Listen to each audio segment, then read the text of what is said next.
All right, Ben Eakin. Yes, sir. You're the 55th episode of this vein of the show, the podcast. I do a couple of different shows. Wow, 55. Yeah, we've been doing a lot of Star Wars discussions. Nice. Are you a fan of the new? Especially after the new one came out. Yeah. Did you go see it? No, I haven't gone yet, but I've seen pretty much all of them, religiously. Yeah, it's good. I think I was just upset that it was like quote unquote ending, even though they're going to keep doing tons of movies.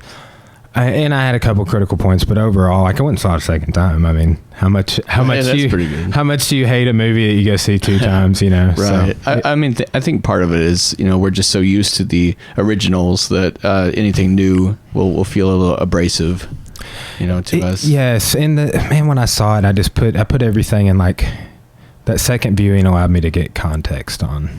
I'm like, prequels. Like I actually went back and watched all of them. Yeah. In between my first scene of Rise and going back. But man, it's been a nice little Christmas break to watch movies and read books. And absolutely. Yeah, and it's good after that initial first impression to go back and kind of study it a little bit better. It is. I was glad that I did it because I actually liked it more. So.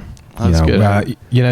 Thurman and Julie and Josh Wilson are coming on to do a podcast on Tuesday, and that's what we're going to talk about. It's the new movie. Oh man, yeah, I miss those guys. They're pretty cool. That's the cool thing about the podcast. Like I was talking to Steve and Caden about coming on. Nice, yeah. We were messing, and like it's just such a great excuse to sit down with people and see what people been up to, and I learned tons of interesting stuff and.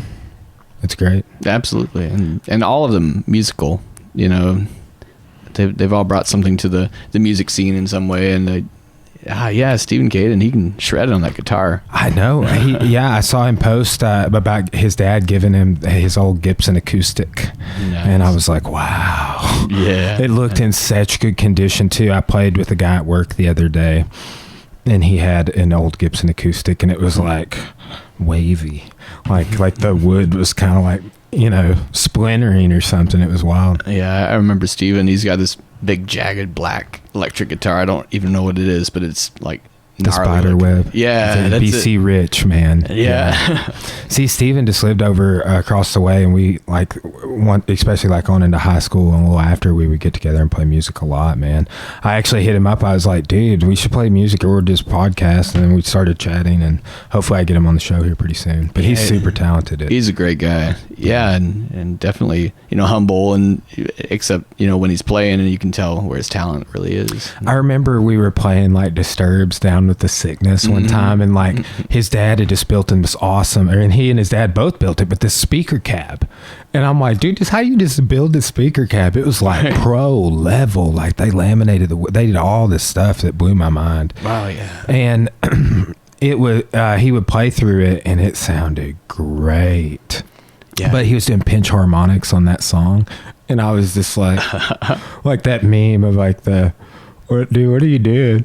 Right. Funny. We're not worthy, And he's always been very technically savvy. He's always putting stuff together, making stuff, and that's. Well, then he played bass for Dark from Day One, which I've had two of Nattel. He still plays in that group, but Nathan George, who was the front man when Steven played with them, has been on the show as well. So wow, that's awesome.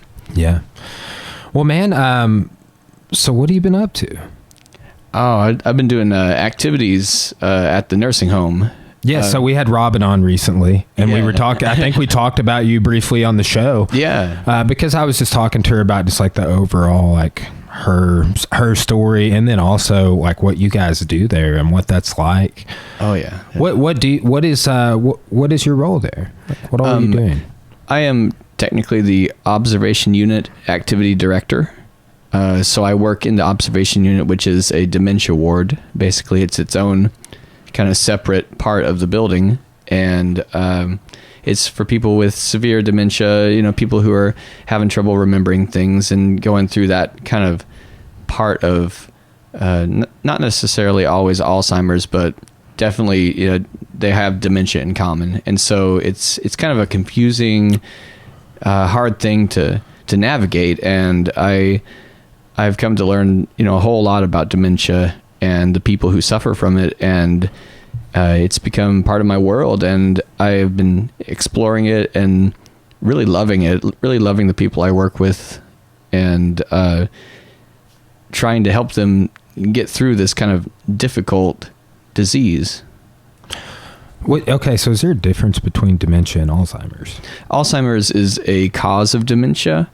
Dementia can be obtained many different ways.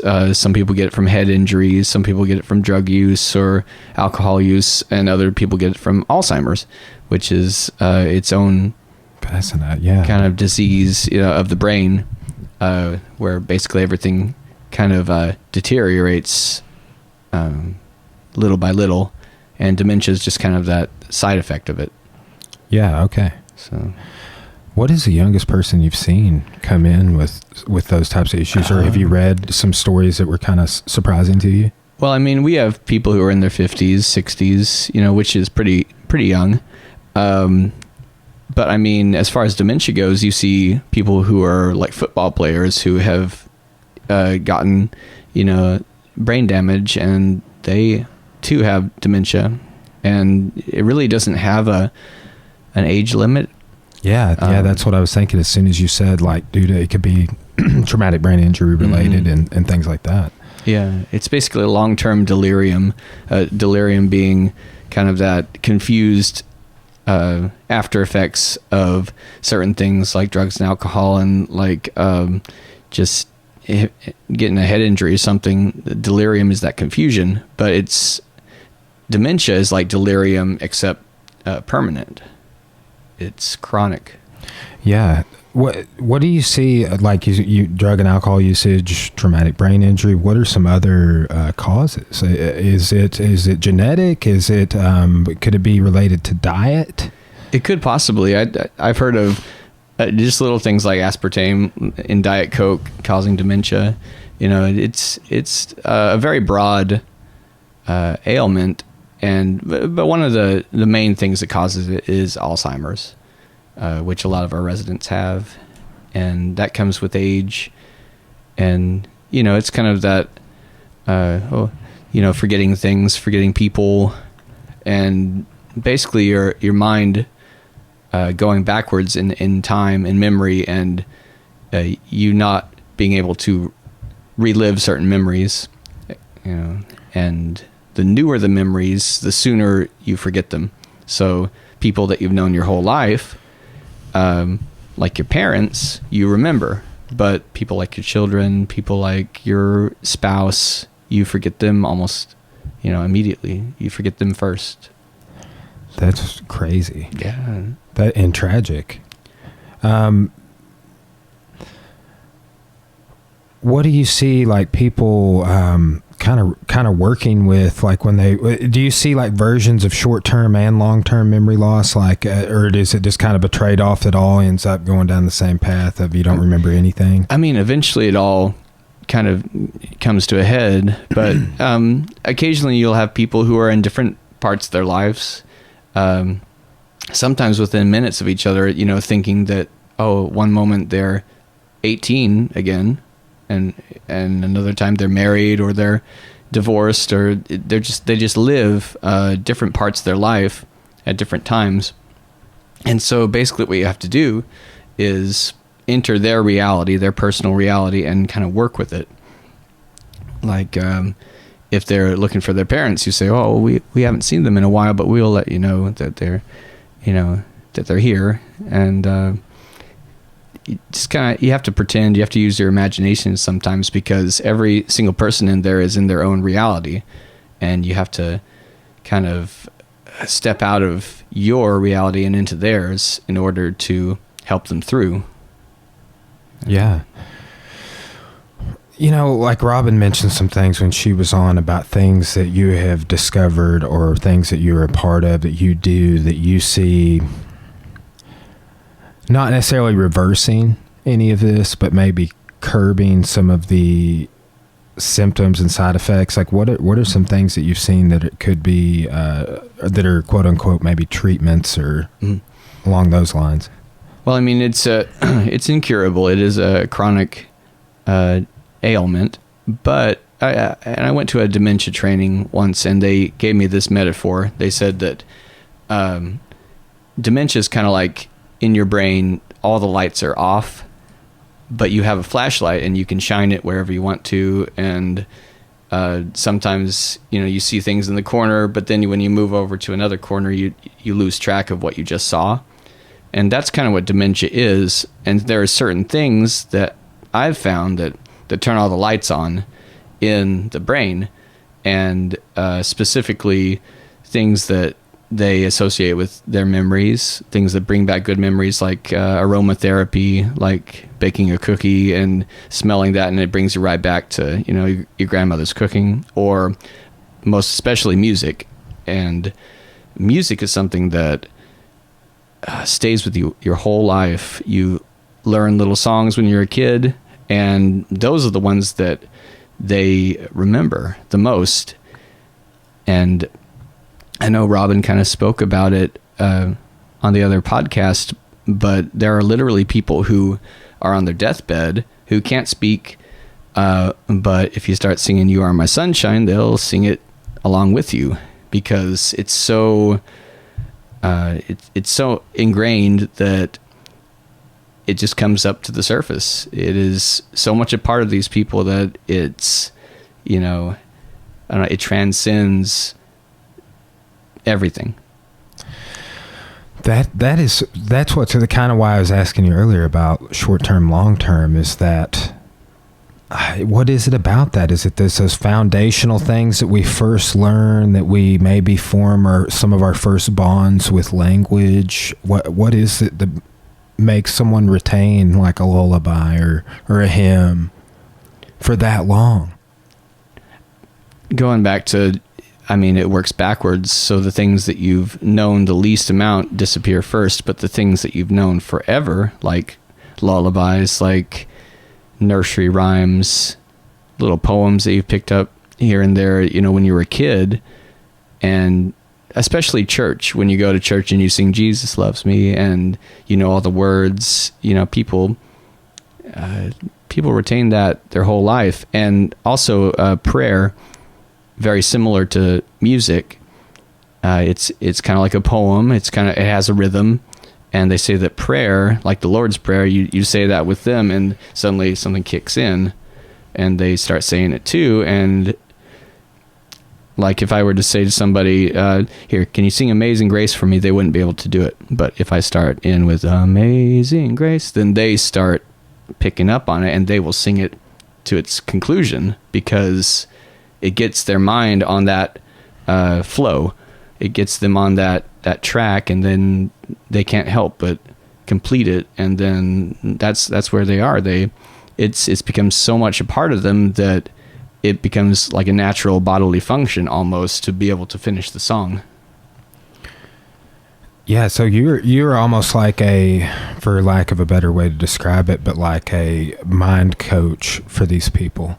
Like these are things that exercise their mind, that just improve their quality of life in the moment, even though it's an incurable ailment, like you were saying. But that, do you see these things like, you still obviously see people get frustrated and confused, but is that lessened or? Well, they say that in their studies that if you were to talk about any subject at all with someone with dementia, it may have different levels of the response time, and they might not remember exactly what they're talking about. But if you were then to sing a familiar song with them, and then decide to reapproach that topic, they would be able to speak on it a lot better. So it literally does light up all the little corners of the room, if not even just for a little moment, where you can kind of talk more fluidly with them, and they become more lucid. Like there is a kind of luminescence that comes from music, especially in the mind, where they are so attached to it that it lights up the brain in ways that nothing else will. I saw a video where some man who couldn't even talk, and they started singing "Amazing Grace," and they weren't even singing it to him, but he suddenly popped in and he was like, I know the rest of the song, and he starts singing it, and he couldn't even talk. And there really is something to it. Yeah, that's fascinating how that works. Like how people can just snap out of like basically like almost like a catatonic state and just hop in to the course or whatever. So outside of your, like, what's fascinating to me about your take on this is it's based off your empirical experience, your observations, your things that you have seen that work or don't work, and things that I'm sure of wide variety of cases. Like how many patients would you say you've interacted with, or? Well, I mean, there's the 20 to 30 in the observation unit, but outside of there's about 110 residents, and many of them have dementia as well. It's just not progressed to the point where they need to be in that particular unit. But I mean, even outside the nursing home, it works. Music is like a medicine in every way. It can do a plethora of things. It can be a depressant. It can be a stimulant. It's basically medicine, and it's this abstract thing that we humans have latched onto. And I do think of it as a medicine. In the unit, I feel like people are confused and they're not really sure what's going on, in the way that someone who is, having a bad trip or who is very confused might not really know what's going on. And music and shamanism, as far as I'm concerned, is pretty linked. And so I feel, like you said, a coach of the mind. Anyone who knows what music is important to these residents can be a coach of the mind, can be a shaman, and can try to lead them through the experience that is otherwise very terrifying and disturbing. And they basically can't remember anything. And music is one of the medicines, one of the tools that can help guide people back through what they're experiencing. Man, one thing I was thinking about, just talking with Robin and then talking with you today, is like, are these people lonely? Just being there, like they not like you said, they bring up like, hey, where are my parents? Or, I mean, I can't imagine like living 40 years with Cora and then forgetting her, but then like maybe hopping back into being like, I'm here at this weird place and it's not my house, it's not this place, and where's Cora?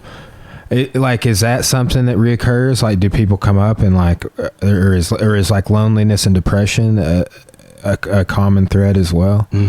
Well, occasionally people will have these moments of clarity, but for the most part, it is kind of a lonely thing. It's something that people have to go through by themselves, because even if they have family members there, they may not recognize them.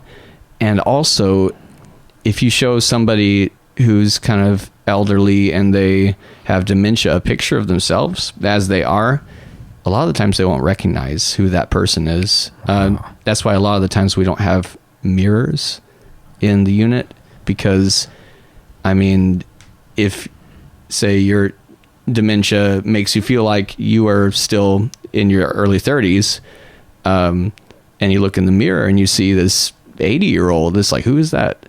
But if I gave you a picture of you as you are, you would say, oh yeah, that's me.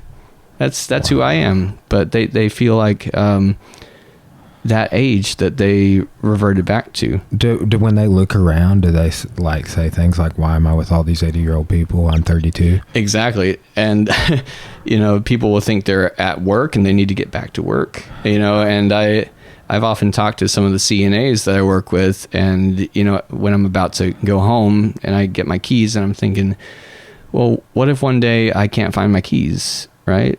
And I'm like, well, where did my keys go? I've been working all day, and now I know I want to go home, and my car's in the parking lot, and oh shoot, I can't figure out the combination to the code to get out the door. So like, what's going on here? And then somebody just comes up and says, well, you need to come back and sit down. We're going to stay here tonight. And it's just a very, I mean, it could easily happen. And that's how fragile the whole situation is it could happen to any of us. We could be of the illusion that we are working there, or that we're there in a staff capacity when actually we live there. You know?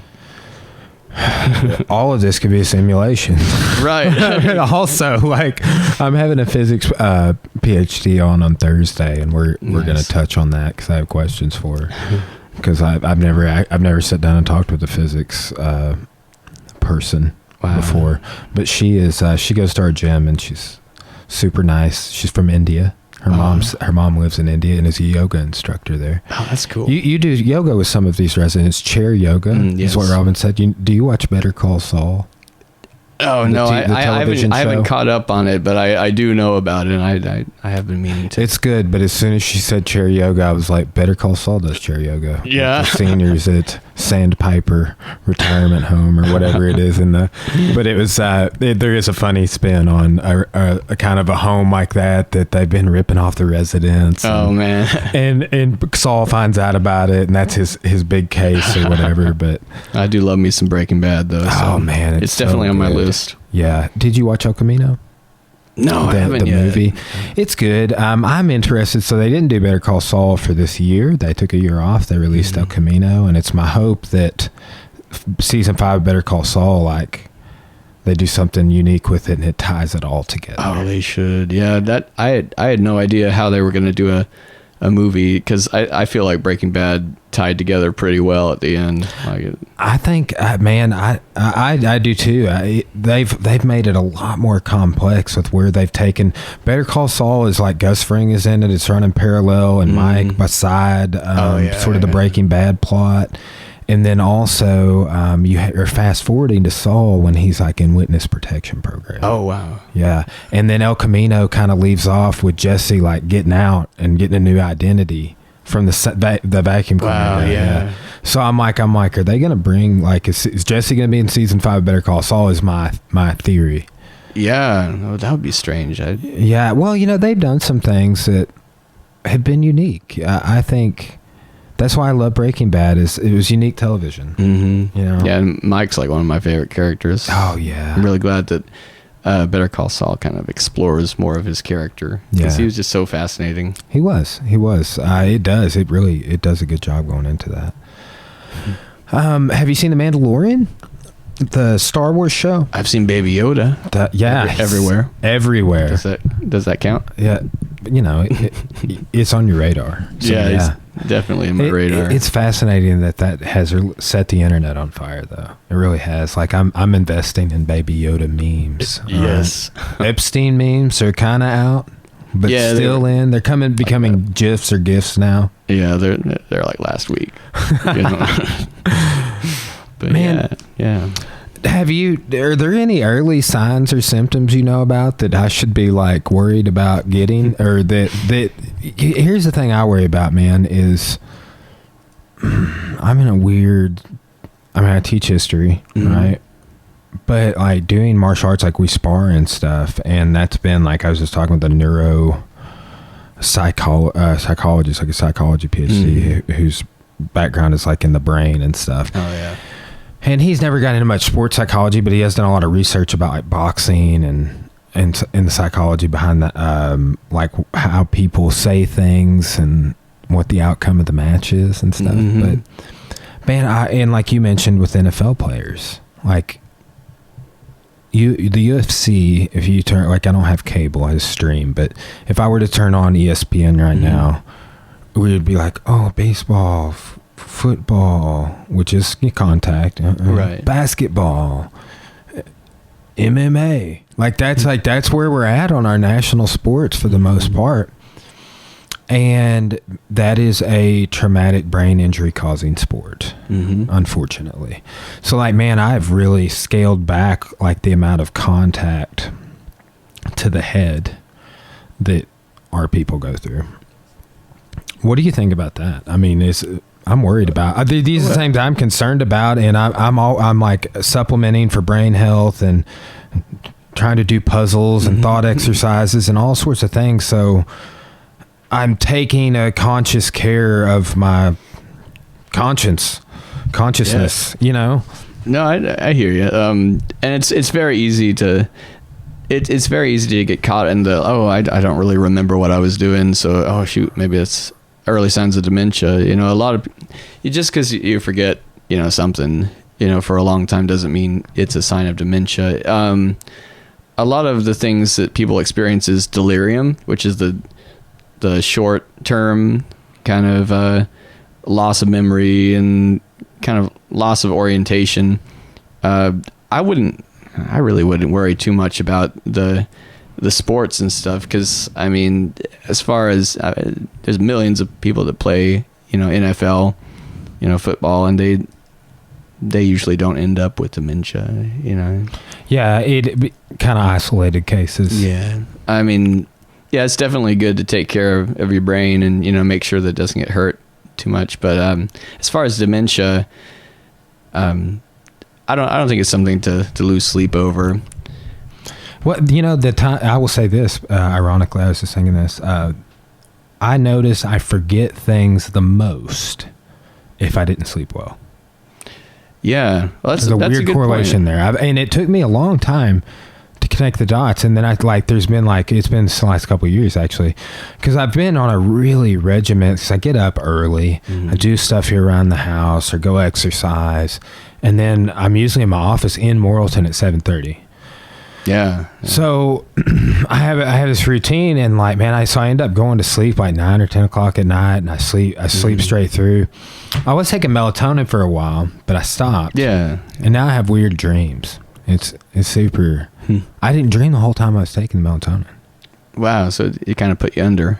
Yeah. Then I had a dream. I was having to kill someone in self-defense the other night, but it was self-defense and protection. Like I was having to protect my dad in the dream, who's a bit like just recently had a heart attack. I think maybe this is just some of my subconscious or something, and I was having to protect him. And, I was like, I was like crying that I was having to do this to this other person. It was like, I woke up, I was like, Corey, I had a bad dream. Oh my God. But that's, you know, sleep is fascinating, and its connection to, I think, well, it may be a little spells of delirium or just like, hey, what was I saying? Right. I notice all the time I'll be like telling a story, and I'll be like, yeah, you know, this guy. And I'm like, you know, this guy, he's blah, blah, blah, blah. And this is the context of this guy. What was that story I was telling? How does he fit into what were we saying? Exactly. That happens to me periodically, but it's usually when I haven't slept well. Right. There's little slices of dementia almost. Sleep deprivation. I mean, it can lead to delirium. Just kind of that realization that all the stuff that we think and that we remember, and that everything is just kind of a structure that's not necessarily very sound. I mean, it could slip pretty easily, and that in itself is a kind of an interesting thought. Just like, you know, I know that I work at Johnson County Health and Rehab, and I know that, you know, I work there daily, and I know that I'll go home at the end of the day, but so do they feel very sure of themselves, even though it's not necessarily what's going on. Yeah, versions of truth. That's fascinating. Like their truth versus your truth. Yeah. And who's to say that the 80-something-year-old woman who believes that she's a 18-year-old pregnant girl back in high school, you know, isn't correct in her own reality? The only thing is that reality changes frequently, and it leads to a lot of confusion.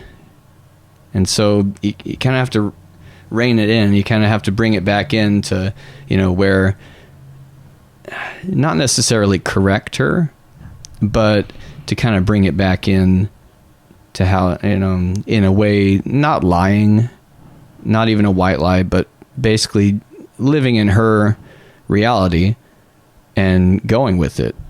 Like if she was an 18-year-old pregnant girl in high school, how would we deal with that situation? How would we talk to somebody who was going through that? And you have to step out of your own reality and into theirs. And I mean, just because there's changes frequently doesn't make it any less real. That's why, you know, it's not advisable if someone's husband had a heart attack or something, to remind them of that. You know, they're like, "Where's my husband?" "Oh, he had a heart attack." But you wouldn't say that, because they would feel that emotion as raw as the first time. Yeah. Just every time you'd say it. Does that push them further into darkness, do you think? I really don't know. I can't imagine having my heart broken so many times as if it was the first time, over and over and over. Oh man. So we like to just, it's not being dishonest. It's more like going with the flow. It's empathy. Yeah. You've had to, I can't imagine the levels of empathy you've developed through just seeing this. How did you get involved with this job that you do? Like, I know you used to work at Forster Davis, right? Mm-hmm. What did you do there? I started out as a basic fundamentals instructor, out of college with a music degree, and I really wasn't using it very, very much. And I decided, you know, working with these adults with disabilities, that music might be a good way to go with one of the classes. They had classes for everything, art, kind of using the computer. And I thought, well, why not do a music program? And I talked to Ona, my boss, and she thought it was great. And we just kind of went with it. And so we kind of formed a little choir, a little band with the guitar and drums. And, you know, we went to visit nursing homes and different... what was your group's name? Didn't you guys have a name? The Singing Falcons. Okay, yes. Yeah. Sweet name. And I thought, you know, when I quit, you know, because I was moving on to different things, that they might disband, but I'm very pleased that they didn't. They kept going with it. That's great. You know, my aunt, she works there, Joy Wilson. Yeah, that's right. Yes.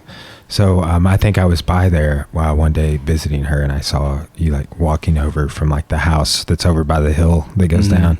You were like walking them across or something. Yeah. And we spoke briefly about it, but yeah. So when did you did you just transition straight from there? Like, you have your music degree? Did you go get like a CNA or anything like that? Yeah, I kind of started as a housekeeper, you know, just because I wanted to change the scenery, and I found a lot of relaxation in being a housekeeper.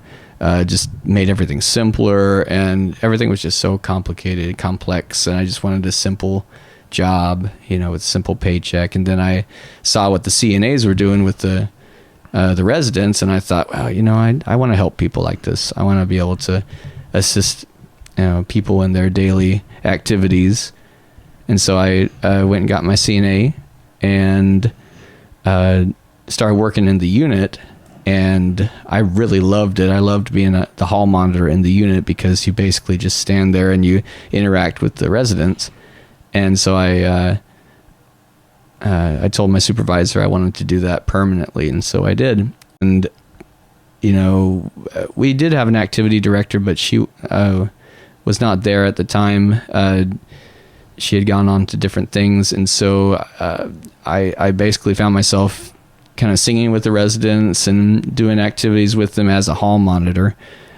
So when the job opened up, I decided to, you know, just go for it. And I mean, you know, we got a really good team right now, and I find myself in the unit all the time, or most of the time. I'll come out and play the piano with everybody, and, you know, do bingo here and there and interact with everyone. But mostly my concentration is the dementia ward, and that's where I love to do things. I feel definitely a flow there. I feel like like-minded almost with the people that work there and the people that live there, and it's got its own vibe that's very unique, I'd say. That's awesome you see it that way, right? Because I was thinking this, like, you seem to enjoy what you do, and you seem to be making a difference just based off of things I've seen on the internet talking about what you do, right? That's like, because like when I was talking to Robin about it, I was like, I'd thought about doing a podcast with you previously. There's like a whole bunch of podcasts I think about, and I just like, There are literally hundreds of people I could sit down with. I just reach out to them as I can or as I'm reminded or whatever. But while this is something you're passionate about, man, like, do you find yourself being like traumatized by it in any way, like forming like bonds with these people and it being you're making a positive difference, but man, this is depressing information that we're talking about, and but you seem to have a healthy outlook on it. It's oftentimes hard to tell whether my outlook is healthy on it or not. I think it is. Just the nursing home in general shows you a side of humanity that not everybody gets to see, not everybody wants to see. It's basically the fragility of humanity, of being people, and the truth is we die a whole lot. And not everybody sees that. Not only do we die physically, but sometimes our mind starts to go, and that's not exactly something that people can take just like that. But basically, sometimes there's chaos. There's a lot of chaos, and I find myself uncomfortably comfortable with chaos because it's kind of something that I really like to deal with. I like to be in the midst of confusion and to see if I can, help make sense of it. And when you got 30 different people with 30 different realities all mingling together, it sometimes doesn't compute. But yeah, I know what you're saying. It could be like perception altering in a way, like, because you are perceiving a lot of different realities. Like one time, I tell people this all the time, Cora said this to me, and I have a background in philosophy. I've taken a lot of courses, and I still research and read a lot of philosophy. That's great. I got a minor in it, and took 27 hours with the same guy. Just lucked into having a great professor, Dr. Bush. But she said this. She was like, and I may have heard it before, but she's the first person I was like, there is many versions of Ben is people that Ben has met, because no two perceivers perceive Ben as the same Ben. Right? Absolutely. But then like reverse that, like what you're talking about, like you're perceiving me, like what is normal? I don't know. Maybe you perceive me in a normal way, of like people that don't have, but then there's like these, not even just the 30 people that you oversee, but there's all the people there. And then there's like, well, how many people are there like that here? And then right, people outside of these areas that we're discussing that are with these ailments, or maybe that have had a lifelong ailment.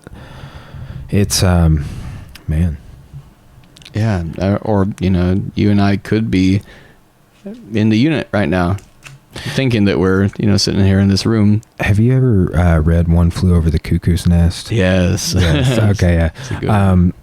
I want to do some podcast content on that. A really good friend of mine who's been on the show a couple of times, Michael Booty is his name. He's an English professor at Morrilton. He's been for a long time. He's like 3 years away from retirement or something like that, maybe 5. But when he does that book, and I guess it's either Comp 2 or World Lit 2. I can't remember, maybe both. But man, he does a good job.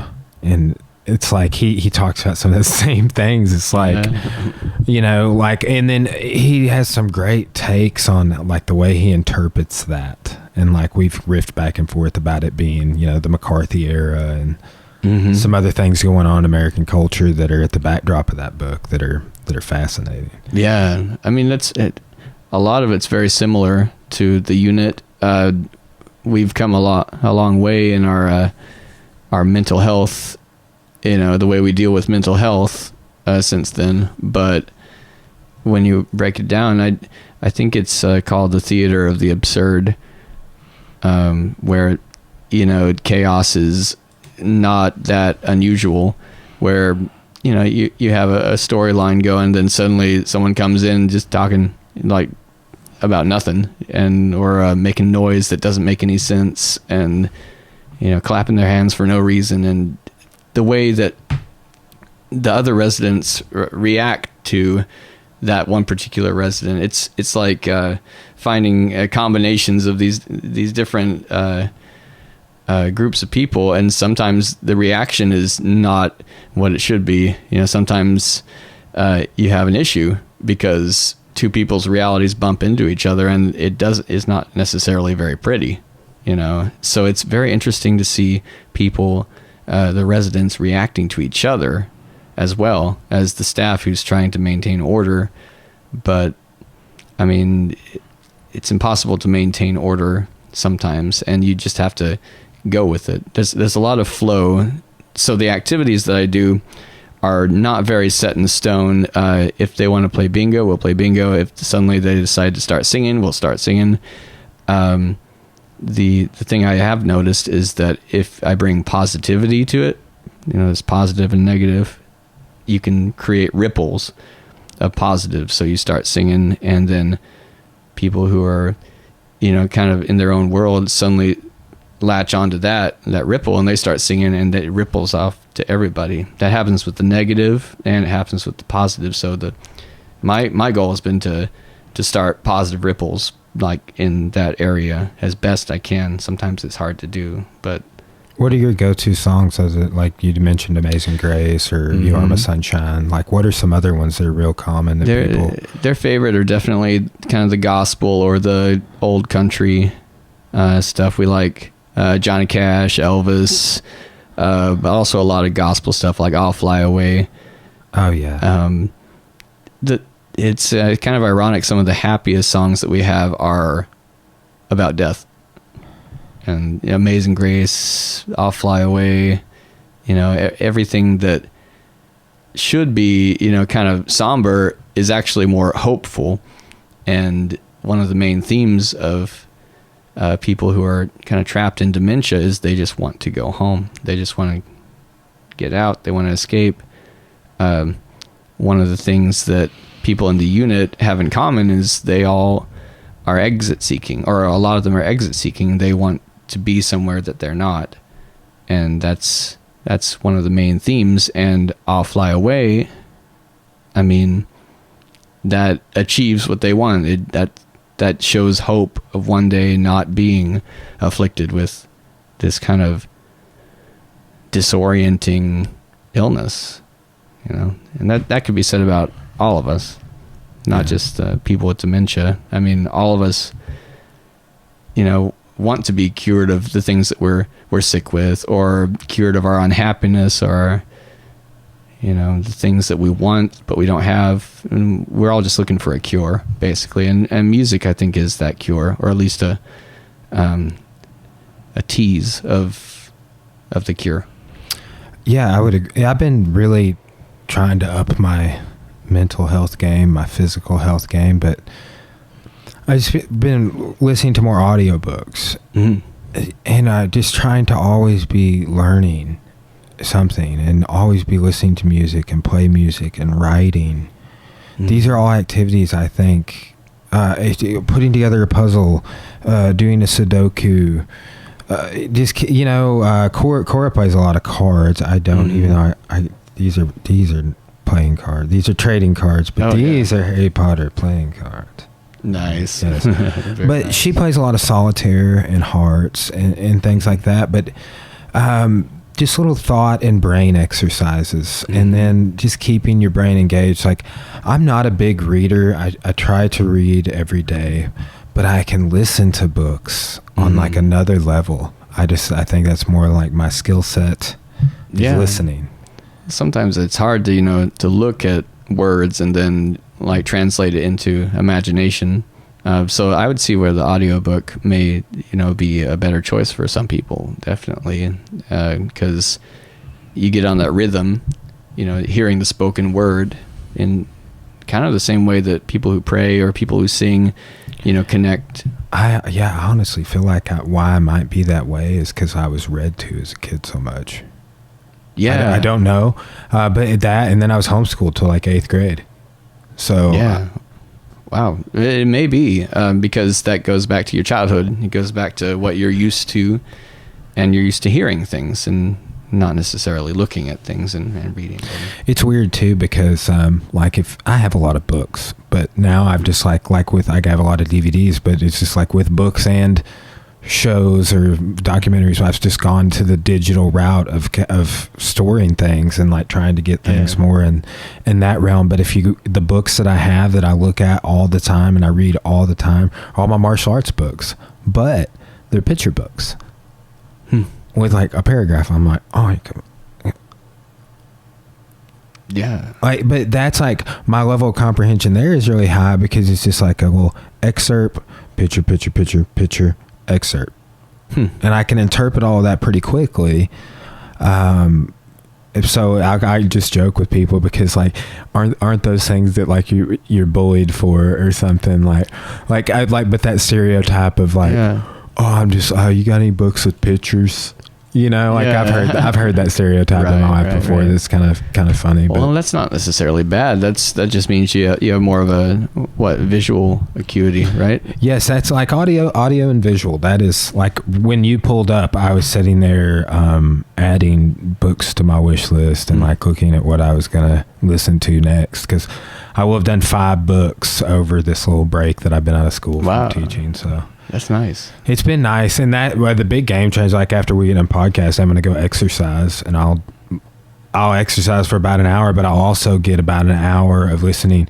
And I think there's something to that too, man. Like I've been researching and reading articles about it. Like, and I talk to my members and students at the gym, like this concept. Okay. If I tell you, I'm like, hey, this physical motion is called a 1. It's the number 1. And this physical motion is called number 2. 1, 2. You just, it could be any physical motion though. Okay. So I want you to do 1, 2, but 1, 2 is this concept. You do a jab and then you do a cross. So you teach them what a 1, 2 is, but then also like counting while you're exercising something that's attached to a concept. There's like, it seems like chaotic in a way to get your brain doing like multiple things, but I think there's like a sharpening there that may help you. But that's something that's fascinated me, that if counting while you exercise, this forms new neural pathways. Have you looked into like neuroregenesis or anything like that? No, I haven't. It's like basically forming new neural pathways, like in ways other than what I just mentioned. I've been supplementing some different mushrooms, non-magical, disclaimer, but like lion's mane, cordyceps, and then there's this other that's a stack of like 7 different kinds. And then the lion's mane is like a powder I put in my coffee. Yeah, I've heard of lion's mane before. Yeah. It's that, and I've been also supplementing my B vitamins, and I notice a big difference. I supplement garlic and vitamin D, and I have been for like a year, like regularly, but until if I'm not getting vitamin B in my diet, or these are all things that just like they enhance everything. And exercise too, man. It's weird. You think you're going to have less energy if you exercise. I'm going to be tired. Yeah, like you will. You may be sore the next day, but you actually have more physical and mental energy. Yeah. If you are active in the long run, I suppose. Yes, but you like don't want to go be active because you want to like save your physical energy. Right. It's very weird how at least that's how I'm wired. Well, it just builds your capacity for it, right? You can do more, the more you work at it, right? Yeah. But, that's been I've just been talking to people about that sort of stuff. Like I own a gym or whatever, and I like I said, I'm gonna go exercise, not at my gym, at the fitness center after podcasting. Yeah. And I've been doing that every day, and it makes such a big difference on like seasonal depression, mental attitude. So well, I'd say that's definitely a positive. Like the physical body, it has an effect on your mental like health. And yeah, I would say the exercise definitely improves not only your physical body, but it makes you feel better. And with the vitamins, it's just getting all the chemicals to the right balance. Yeah. And dementia is definitely a result of the way you treat your body. And so your mental health is definitely a direct effect of how you treat your body. I wonder how much this is something I've been thinking a lot about, like how easy it is to get in. Like I was asking her about, like, did this, like, basically have you just seeing all these things make you have negative thoughts, but how easy it is to have negative thoughts and to get in this reoccurring pattern of like just one thought. Like you'll be like having something nagging that you want to not be a reality in your life or something, and you put the bad thought away, and then it comes back, and you just keep trying to pack it back, but it reoccurs, and it's like that's I wonder if that has something, because I mean, honestly, that's something that people with depression, like they just regurgitate negative thoughts, and that's easy. It's an easy habit to get into, especially with the readiness of information of how much bad things there are. And I struggle with that, with like being a historian, of knowing a lot of bad stuff that's happened. Right. And what would you say, history repeats itself? Yes, man. Like, yes. And like I was reading this about I've been reading this book about the Comanche. It's called Empire of the Summer Moon. It's a history book about the Indian Wars on the plains. But just like the mutilation that both sides, and like things that you would never even think of doing. Like the number of arrows that they would shoot some people with, like if they had like a repeating rifle or something. Wow. Or just like the degree of dismemberment and mutilation by both sides, like so much more than just scalping, or I mean things that you would never, that just like I was thinking, like this is like 1870. Wow. Yeah. Or you go forward to like Vietnam. Or the Sand Creek Massacre is a great one from the 1860s. Vietnam, like Hue, My Lai. I don't know if you've ever heard of the My Lai Massacre. It's just like hundreds of villagers, men, women, and children, elderly. There were no VC, there were no Viet Cong there, and this kind of off the rails unit just like massacred these people. And I know a lot of situations like that, and a lot of them are recent, man. A lot of them are, you could say, I would just say, well, 1776 to now, and because there were atrocities like similar, not, I don't know any horrible, like, but War of 1812, like, it's like, that's where history repeats itself. Like everybody kind of knows about the French and Indian War. Like that was the same thing. But it's just the tribes were now in the southeast that the British were riling up against, and to what degree they were involved. And it repeats itself in a lot of ways, and it's saddening, it's depressing. And it's weird, the things, like I have dreams about this kind of stuff sometimes. And also, like, I've been teaching myself a lot of like theory on guitar, like scales, keys, chords in a key, things like this. I'm just working on the G major scale right now, and like just the chords without going down the neck, the chords going down the neck. It's changed the way I play a lot. But also I have dreams about the patterns. Well, that's an interesting point.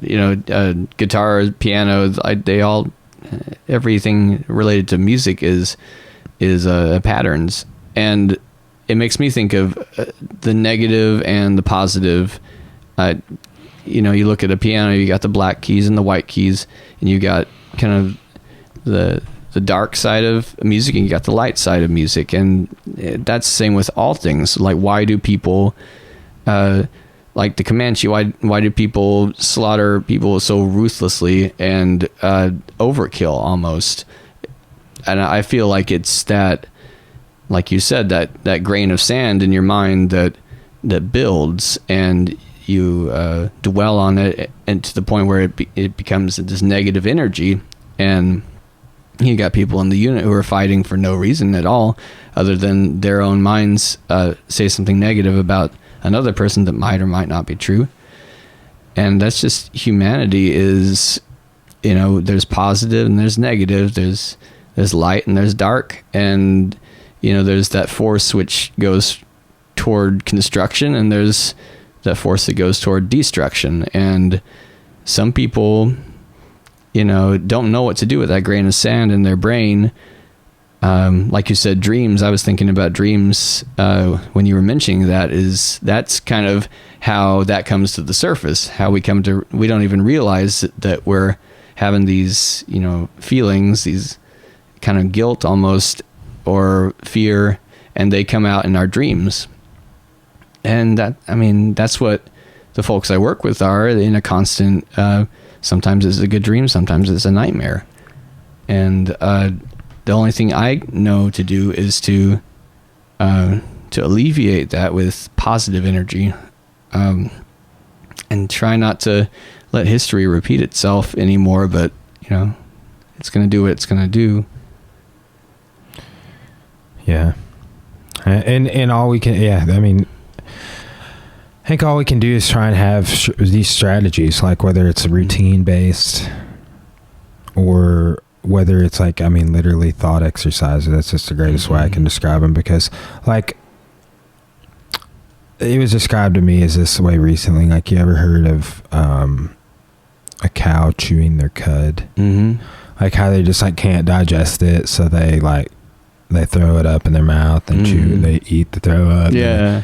But like apply that metaphor for like negative thoughts. You just keep swallowing it and keep throwing it up.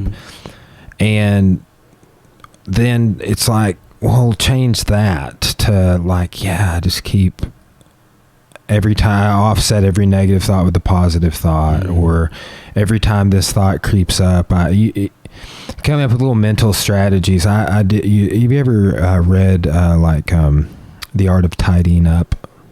It's basically about like, I have a lot of junk in this room right now, but I'm about to move to a bigger studio, so it's basically like it gives you a mental process to like let go of things, material things. Like, this pen doesn't make me happy anymore. It's just been out of ink for 3 years, and it was sentimental. It was my very first pen that I bought when I went to college.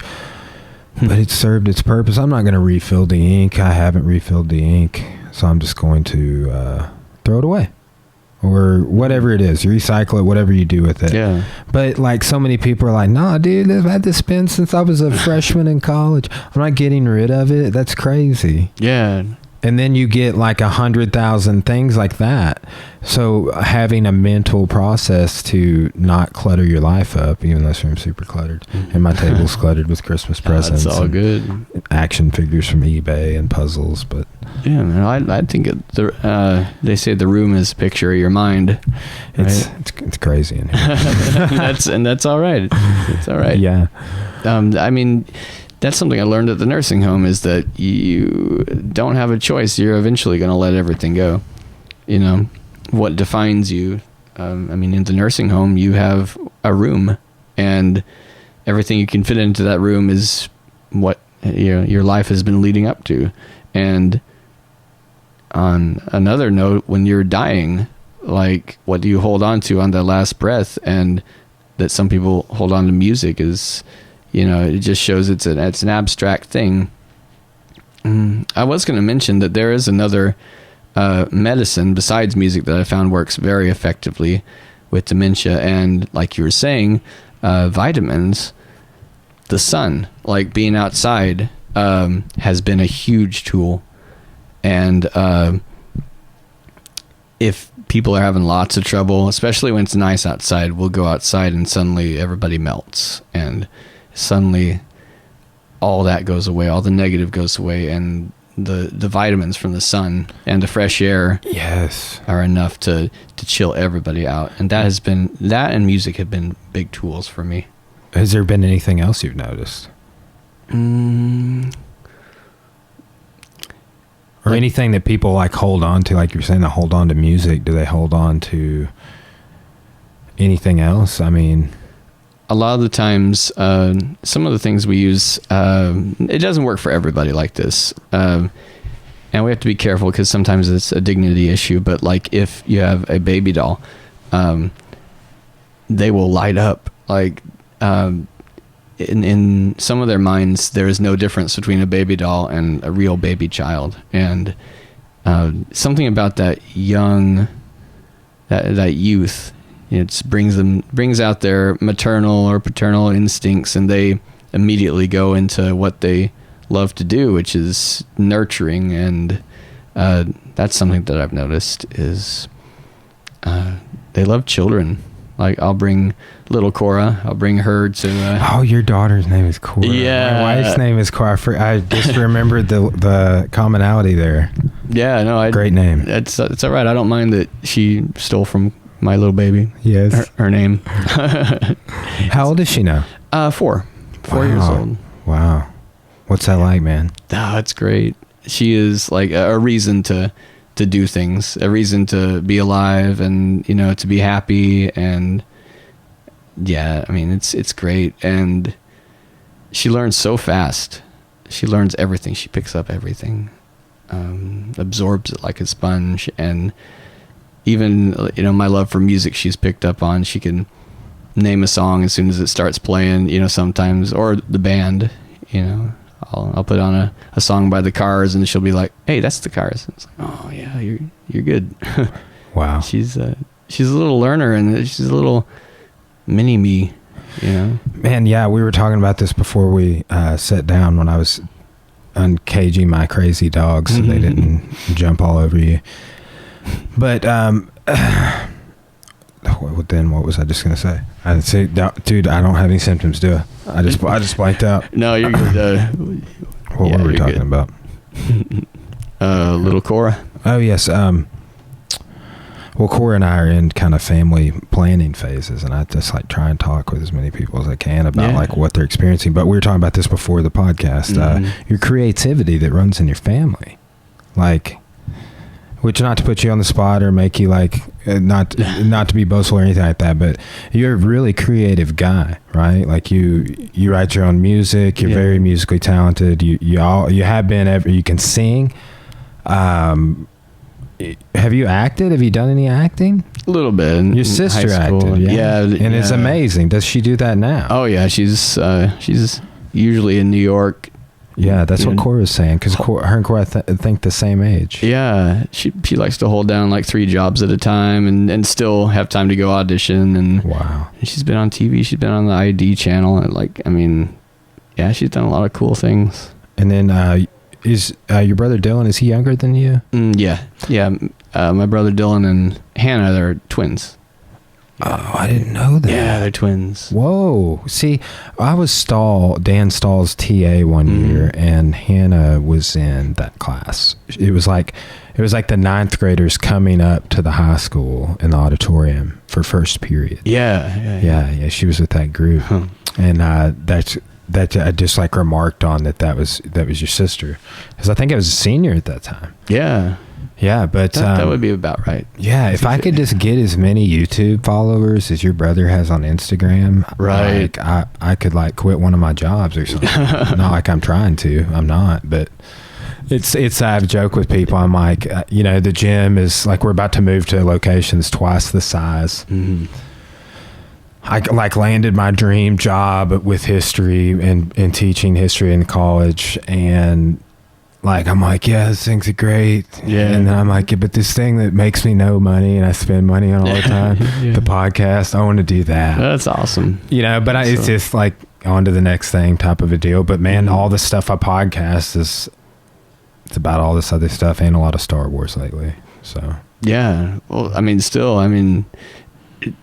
does the podcast do for you? Like what does it help you work through things? Or it does. I think this, like, I have like a weird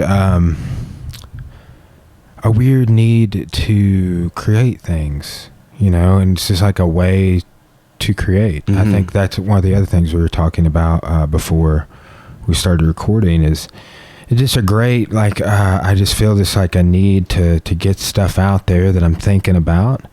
And this is like a physical way of like, yeah, so hey, here's a video on my gym's YouTube page, or here's the audio on Apple's podcast, and then too, like, if I do this podcast, maybe we never talked again. Right. I mean, you never know. And maybe I don't have empathy for people, or in the future, or like maybe I have a higher level of empathy after having done this. If I see something like what we talked about in the future. But I like getting down, sitting down to talk with people. I tell people this a lot. It kind of makes a lot of sense. Like when I graduated, I wrote my senior term paper on the history of film, right? Yeah. History and film. And then in college, one of the first things I did, I took an independent study where I made a documentary about my grandpa, right? Wow, and then I started later on in my undergrad and in graduate school, I worked on this program called the K through 12 Initiative, where I would like basically do a podcast. I didn't do like this. I didn't talk to the people, but like we would contact, or a high school would contact us and be like, look, I need some content on One Flew Over the Cuckoo's Nest. We don't have any content on it. Like, I teach this class and we want to do a unit on it. What can you give me that I can use to draw from, take notes, develop this info? So we would, we'll call this English professor. They will give you we'll sit down and film with them. We'll edit some things in, throw some pictures in, credits, mail it on a DVD to you. So I did like 156 of those. So I acquired like a lot of video editing experience. But I mean, don't do a lot of editing on this. But when I moved the studio into the new gym, I'm planning on doing things like adding a second camera. Yeah. So like one coming on me, one going on you. I have a music also in the house. I'm going to kind of incorporate all that stuff into the studio as well. That's awesome. So some bigger plans for that, but I'm looking forward to it. But the big thing is I think that we as a society are like moving away from like, hey man, like I want to listen to what you have to say. And then let's have a conversation. Like I say things, you say things. It's gone so much to text and so much to social media, and that's like a minefield sometimes. And it's just great to sit down and talk with people. Absolutely. So like, and it's too funny. It's like sitting down and talking with Robin is like, that's actually one of the shorter podcasts I've done, but I've been really taking a lot from like shorter blurbs with people, like an hour and a half. That was a really good podcast. I thought so too. It got like 1,000 views on Facebook alone. It got views elsewhere, audio listens elsewhere. So, but that's awesome. Yeah, I mean, Robin's got a fantastic story. I can't I was thinking after she told me about like the number of employees and residents, I was like you're doing like some high level leadership. Like that fascinates me because like I tell people, I'm like, and this may be a sign of a leader or whatever, but like I do not like being the guy. You know what I'm saying? Like and I'm not. It's kind of nice at the university because I'm just a lowly instructor there. But at the gym, if I walk in, everybody's like, yeah, dude owns the place. Let's talk to him. And I'm just like, I'm just here to teach the class, guys.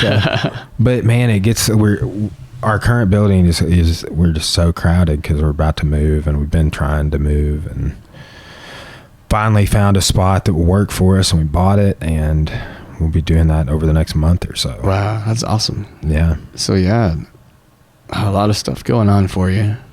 Yeah, it is. It's an interesting season, and I'm like once we get moved over there, like that's going to be a major chapter kind of closed off, and because the hope is we never have to do anything like that again. Yeah, this will be the 4th location that we've been in less than 10 years. Wow! But it's just like we keep outgrowing. That's a good thing. Yeah. It is, and this is twice the size, twice everything. So hopefully we're doing more yoga. That's going to be cool. I'm going to get to do some of those classes. It's the hope as well. It's something I haven't found the time to integrate into my routine. So I just had Dr. Erin Clare, she's an English professor on, and she was talking about yoga, and we got a share about this paranormal page, and it's funny. Oh, that's cool. Yeah. Yeah. Well, do you have anything, anything coming up? Have you been doing music, writing? Yeah. I mean, I like to have as many outlets as I can as far as the music goes, and they're as diverse as, anything in life. I mean, you have, I've been trying to sell some choir music I've been writing for the church. And then I also have, I call it my homemade music, which is kind of just getting stuff out of my head and onto an MP3 electronically. It's more like just a kind of a hobby to get things done. That's like me with martial arts techniques. Yeah. I feel like if I get them out, it's like a weird, almost like a closure there. Mm-hmm. Yeah, it helps to get things out of your head, especially if it's cluttered, and get them onto paper or onto a computer. And I mean, I post it on YouTube and stuff, but I mean, it's really not for I guess it's not necessarily primarily for the public consumption. It's more like a me thing. It's because a lot of them are kind of on the dark side, and it's really not how my personality is per se, but it's just everybody's got, at least two sides to the way they think and the way they make, art and stuff. And that's just kind of the darker side. I like to put it out there for fun. But I also like to feed kind of the choir and the church part of it and that part of it and the nursing home part of it. There's so many different facets to music. And what all instruments do you play? I play piano by ear. I can read some music, it takes me a little bit to read music, but I like to play by ear on the piano. I'm trying to learn the guitar. It's taken me a long time to learn the guitar, but that's one of them. Played the tuba in band. Yeah, I forgot you were in band. Yeah. Yeah, that was... Dude, I tell people this all the time. When I first came to school, I wanted to do, it's weird. I got my cousin, he's like a brother to me. I still see him all the time. Or not all the time. I don't see him as much as I saw him over Christmas. I talked to him all the time. But he played football, man. And I was like, man, that's one of the only things I knew being homeschooled was going to his games. And he was actually very successful and very good. And I wanted to do something like that. And I went, I show up and I'm registered for classes, and they're like, what electives do you want to take or whatever? And I was like, yeah, I want to be in band and I want to do football. And they're like, all right, which one? And I was like, well, yeah, I want to do both, because I've seen at my cousin's games, I've seen a guy in a football uniform, playing the tuba or something. All right, no, you got to choose. And I chose football, and I argue with Cora all the time about our unborn future child. I'm like, they're not playing football. They're not doing this. They're not going to sit on a bench. But think about how difficult it is to shine in a team sport, and how that can also mess with, I feel like, your self-worth. Right. Well, I mean, you can't really be that individual on a team, right? Or else it defeats the purpose. That is an interesting point. But I'm not trying to talk poorly about team sports. What I do like, though, is sports like martial arts. We come in, we all practice together. If any of us go compete, it's just us out there. It's not like there are any tag team matches in MMA, But right. It's just us out there. It's just you doing your thing. It's just whatever individual student. But it's like when we come together at the gym, same thing with a golf team. Golf team practices together, but it's just you. It's just you scoring your score. Yeah. Tennis. Things I like the individual sports, or band, choir, theater. Cora argues that theater is a little more competitive. People auditioning for roles and stuff like that a little bit. But still, man, I was on the techie side. So building sets and stuff like that. So I never, and acting was just not anything I did it, but it was a bonus. Yeah. But man, I think there are ways to show your individual talent, even in a team setting, like different people bring different things to the table. Like at the nursing home, I mean, we all work together as a team, but each of us brings a different background to it, you know. I bring kind of the musical background to what I do, and people bring cooking to it. People bring, you know, their experience, like Robin with running and, you know, improving herself. Her like, I just can't say enough things about her lifestyle change, man. Yeah. Like it inspires me, you know. Yeah. Like she said something the other day about like people asking her things and stuff, and like some of the changes she's made, and I was like, or maybe she was saying she posts inspirational stuff a lot. Like there are things that I don't even know if she's just like posting what she's doing, and I'm like, yeah, this is your lifestyle. Yeah, it's not just some random thing. It's not like, oh yeah, you're on a fad diet or anything. Her lifestyle, like, and we've hit on this several times, but like a lifestyle that makes you well, you know, in spite of all of the chaos and the negativity. And that's a very sculpting a routine to carve that out. That's a very focused and conscious thing. Have you read Jordan Peterson's 12 Rules for Life? No, what are they? I can't remember all 12, but he basically first off, he goes off and he's like, hey, human beings don't like rules. As a matter of fact, we hate them. He starts off talking about the 10 Commandments and all sorts of things. But his basic idea is like, start in your own house, in your own environment, create like get your ground floor, like work from there outward, get your house in order first. But it's an interesting, it's actually the audiobook. If you wanted to listen to it, there is a version of it that's read on YouTube. Like, but I think it's a worthy buy. Or there's tons of podcasts of him breaking it down, like talking about like, hey, here's point one. Yeah. He has that chapter where he talks about territorialism amongst lobsters. You know what I'm saying? Yeah. Because I heard him say this once, like, those atrocities I was talking about on the Great Plains, Native Americans and Union soldiers, those are horrible, and like things that Hitler did, they're horrible, but like the Hitler stuff's born out of a utopian idea, right? And atrocities are something that like we don't see in the animal kingdom. We see territorialism, like, hey, get out of my resource area. Yeah. And we see human beings, like tribal warfare amongst Native American groups is a great example. But when we get into studying atrocities that human beings commit against one another, there's nothing like that. There's nothing like one instance, and somebody else said this recently, but I'd heard a historian say it. There's no instance of an animal holding a gun to your baby's head to make you perform a sex act. Yeah. Like that doesn't exist except in human beings. Right. You know, and he hits on some stuff like that, but it's kind of like the flip side to being so intelligent, like that your brain can come up with that kind of a thing, you know?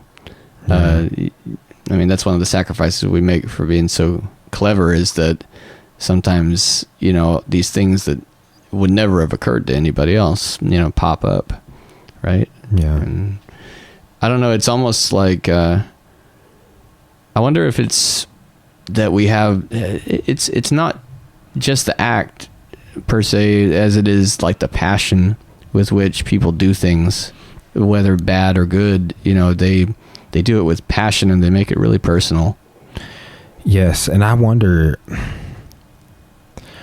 if we can get past that. Like I was talking on a previous podcast about how we just get in a cycle of passing trauma on from generation to generation.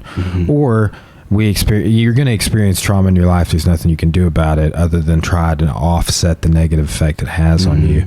But like childhood trauma or traumatic events that occur, if you were raped, anything like this. But like there's some things that you can't, you know, random acts of violence like that, but people typically that are passing on trauma then turn around and say to the next generation, like, why are you this way? Right. And it's like, Well, you know, but then it's and then you get to unpacking that trauma and realize that you're passing it on. yeah.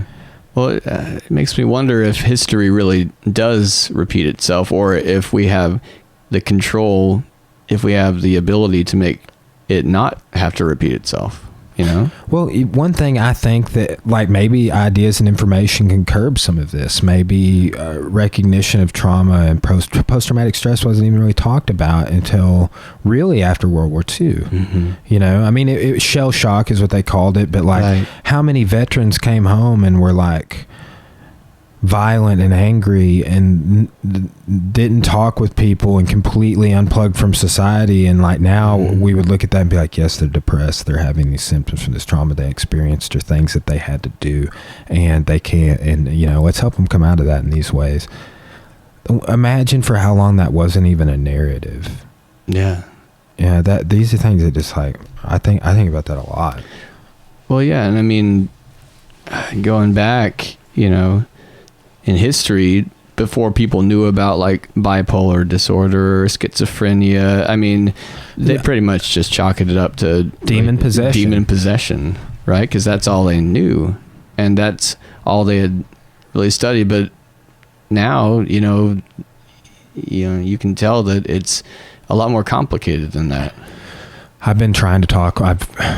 Not that I know a lot about mental illness, but just studying and observing mental health. So many times we do that. Like there's like a weird attitude of a lot of times bullying someone in a family, or that you know that is like they're the black sheep. Oh, they're just being this way. Oh, they're blah, blah, blah. But it's like a lot of times these people that are being made fun of or you're making excuses for can have a mental illness. Mm-hmm. And it's hard when that person's your family member. It's very hard to come to terms with that. Mm-hmm. You know, like we have somebody in my family that's you know, is suffering from mental illness, and it's very hard for that person's parents to see that when that is the consensus view. Mm-hmm. You know, but those types of things, like making excuses for them, or just like justifying, like, oh, they're just going through a hard time, or well, yeah, maybe, you know, but it's not productive, like, to blame somebody for that. I mean, like I said, it's a lot more complicated, and we have to snap out of the assumption that if they're not right, they're wrong. Mm-hmm. And I just keep thinking about my great aunt Riesel. She thought that her husband was coming to dinner every night, set the table for two, and the right thing to do was not to correct her, you know, allow her to continue to feel that her husband was coming to dinner, and that it was okay to set the table for two, even if we knew that he wasn't coming. I mean, for her, he was. And well, you know, that's a level of empathy that so many people probably don't have. And like I said, like I just recently, somebody was like, look at this crazy video somebody uploaded. Mm-hmm.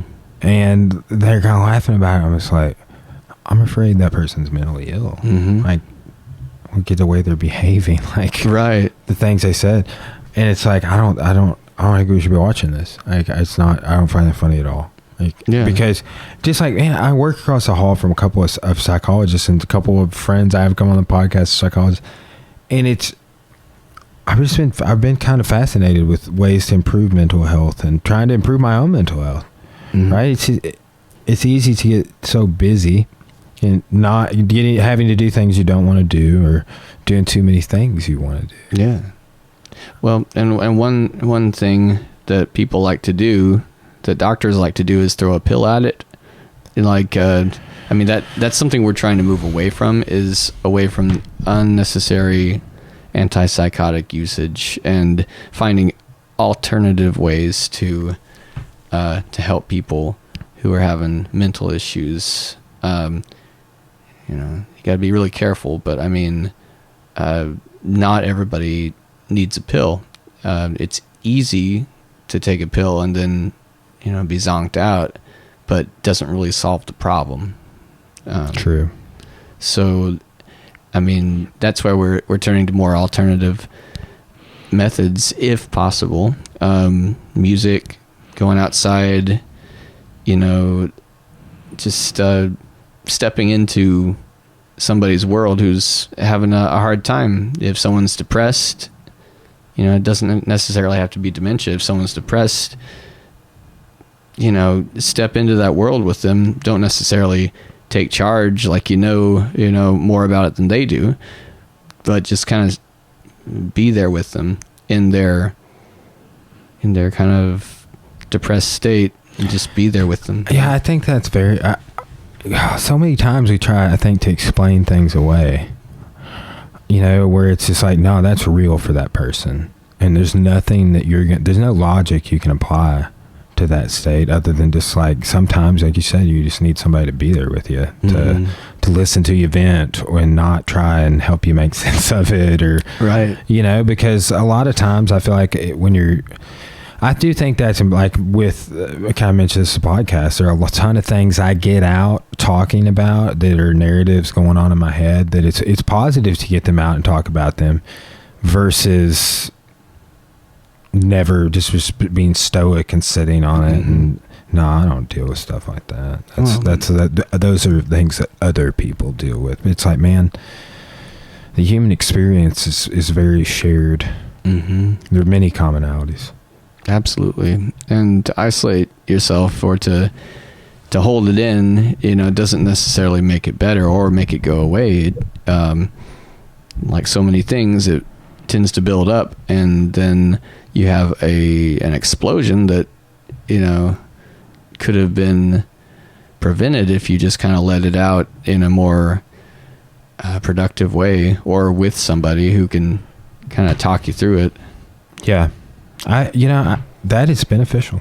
Like having a therapist to talk to is like, I started doing that somewhat recently, and it's super beneficial. Like just having somebody to just go talk to about your problems at work, about your problems owning a business, about your frustrations with yourself, but there's like a weird stigma attached to that, of, oh, you must have something wrong with you that you go.